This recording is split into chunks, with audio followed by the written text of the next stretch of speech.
The comedy mystery is one of the rare Christie adaptations that feels worthy of the great author herself.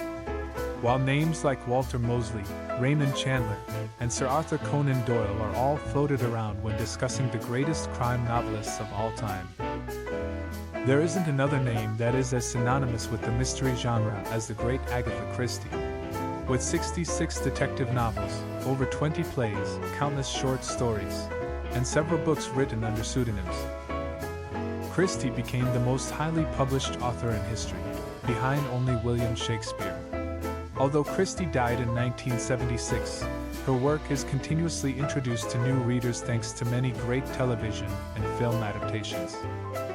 Although seeing more fleshed-out versions of her work certainly satisfies her readers, the 2022 noir caper See How They Run honored Christie's legacy by making her a fictional character within a mystery investigation. What is See How They Run about? Of all of Christie's brilliantly written stage productions, her famous murder mystery The Mousetrap easily ranks among her most influential. Upon its initial debut at London's West End Theatre in 1952, The Mousetrap was acclaimed as a breakthrough work within the theatrical medium that proved the stage was just as capable of telling Christie's rich stories. Due to the high level of engagement with the audience during showings of The Mousetrap, as attendees were encouraged not to reveal the ending, it was a work that has long since been considered unadaptable as a feature film. Thankfully, See How They Run does not attempt to directly bring the stage play to life. The film focuses on a fictional murder case that develops during the production of The Mousetrap. By combining one of her most famous projects with a case that feels directly inspired by her work, director Tom George pulls off the ultimate Christie tribute with See How They Run. Set in 1953 London, See How They Run follows an investigation into the death of the notoriously egocentric American play director Leo Kopernik Adrian Brody, who is mysteriously killed by an unknown assailant during a rehearsal for The Mousetrap. Given Kopernik's fame and the anticipation surrounding the performance itself, which was intended to be the 100th ever performed, solving his murder becomes a priority for the London Police Department. See How They Run unpacks a Christie-like mystery from the perspective of a fan of her work, as Saoirse Ronan co-stars as the police inspector Stalker, a Christie obsessive who herself was looking forward to seeing The Mousetrap. It's a rarely comedic performance from Ronan, who shows the challenges that an obsessive fan faces when the lines between her favorite stories and realities begin to get blurred. The situation grows more complicated upon the arrival of Inspector Stoppard Sam Rockwell, a cynical, alcoholic detective who has little affinity for the performative arts. The excellent chemistry between Rockwell and Ronan ensures that See How They Run has a balanced perspective.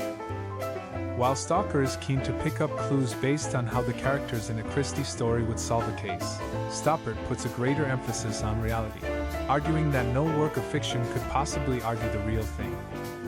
Although Stalker's persistent optimism and enthusiasm are quite delightful, they're even more amusing in comparison to the more laid-back approach that Stoppard takes. Cynical, bored, and often critical of his profession, Rockwell's performance as Stoppard certainly ranks among his most underrated. See How They Run pays tribute to Agatha Christie's real life. While the story that See How They Run tells is a fictional one, the insight into how a production of The Mousetrap was performed was drawn from real performances of the play. As Stoppard and Stalker begin to track how the production itself was pulled off, they begin interviewing its cast and crew, including stage producer Petula Spencer Ruth Wilson, the Hollywood representative John Wolfe Reese Shearsmith, the charismatic leading man Richard Attenborough Harris Dickinson, the veteran playwright Mervyn Cocker Norris David Oyelowo, and the enigmatic co-star Shalia Simpro Chanda. Since the audience is privy to these characters' private lives, as they're hounded for details regarding their whereabouts during Kopernik's murder, See How They Run becomes a clever satire of both theater and film production. Although the plot mechanics of The Mousetrap are essential in solving the film's case, See How They Run takes its meta-commentary a step further by including a fictionalized version of Christie as a character. A third-act twist reveals Shirley Henderson as a much older version of the fictionalized author who has retreated from public life. Although this could have amounted to little more than a fun cameo, See How They Run does a great job at fleshing out Christie's motivations for writing The Mousetrap in the first place. It's revealed that a death in the family life of the usher Dennis Corrigan Charlie Cooper is what first inspired her to bring justice to the victims through the means of a fictional play. While it's a broadly satirical film, this notion of whether justice can be accomplished through artistic expression alone gives See How They Run a genuinely fascinating ethical dilemma to wrestle with. See How They Run satirizes the mystery genre. While the cameo by Henderson is a fun way of acknowledging the late author's real life, See How They Run contains many references to classic Christie stories. Watching the cast and crew of The Mousetrap get picked off one by one evokes comparisons to And Then There Were None, albeit in a much cheekier and less horrific way. Rockwell's depiction of Stoppard as a genius investigator with almost unparalleled intelligence and quirky mannerisms make him a rather obvious stand-in for Hercule Poirot. See How They Run is unique in its approach because the film combines its own alternate history with a commentary on the lasting ramifications of Christie's work. While there have been many great adaptations of her work, See How They Run is one of the rare movies inspired by Christie that feels worthy of the great author herself.